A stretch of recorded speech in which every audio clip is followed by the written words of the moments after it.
Hello, everyone, and welcome to another segment of Coffee Conversations with JD White and Tracy G. Today, we're going to talk about all things Nordic, and today we're doing part one.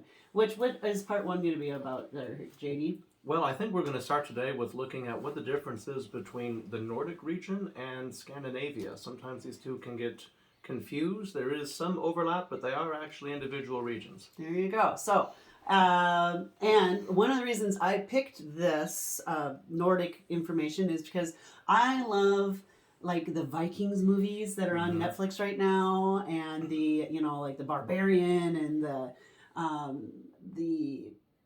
the Last Kingdom, I think is what it's called. Anyway, and so I know that the Vikings thing is really popular right now. Yeah.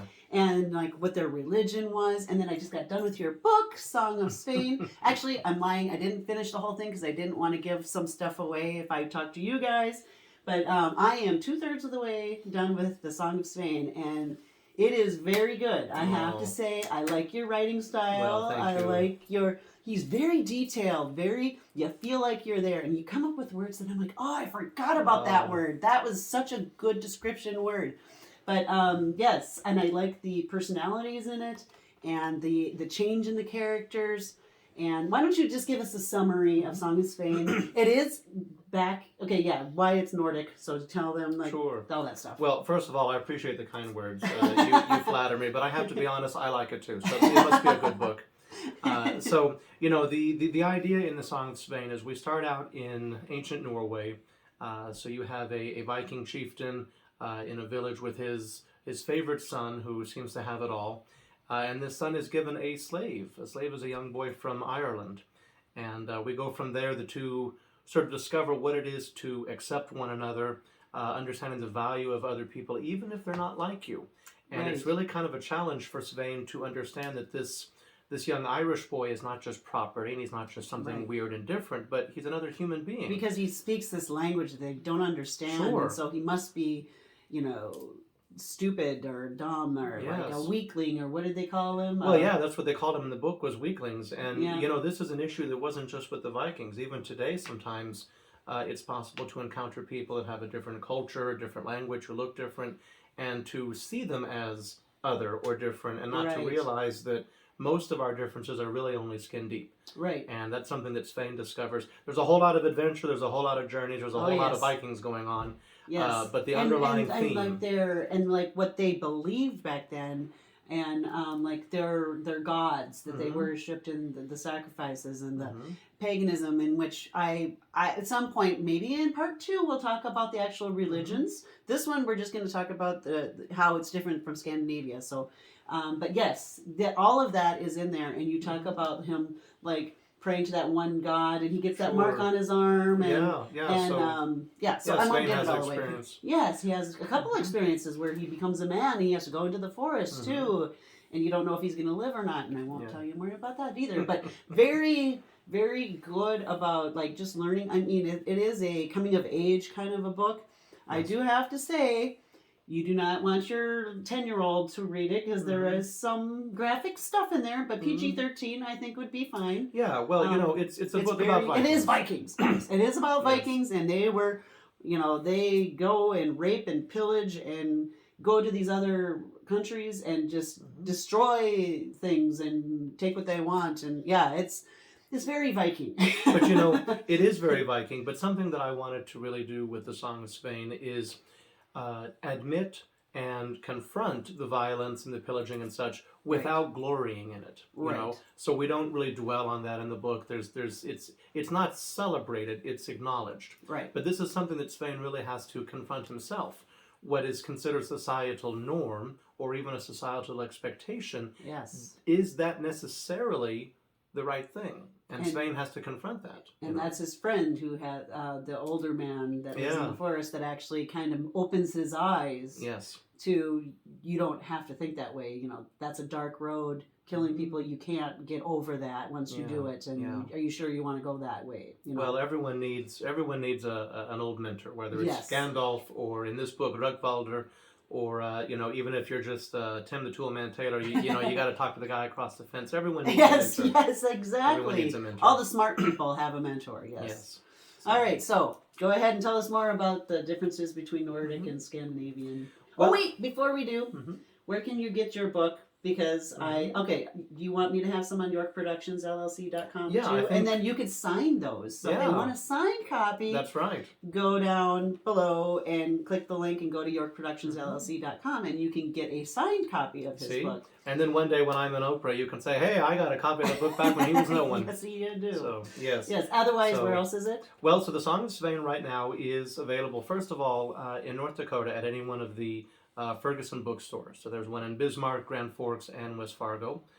You can also get it from the Ferguson bookstore website. Alternatively, if you're not in North Dakota, it is available on the Amazon website and the Barnes & Noble website.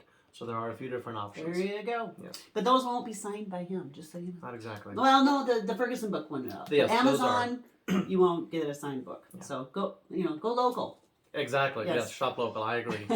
Any chance you get. All right, so back to the difference. Okay, so yeah, me personally, I did not know that there was a difference between Nordic and Scandinavian. So what is the main?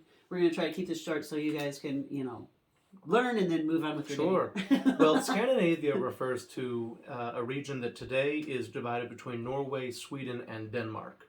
So Scandinavia and Scandinavian refers to those three right there, Norway, Sweden, and Denmark. If you want to speak of Nordic, this is a broader region referring to that northern part of the world.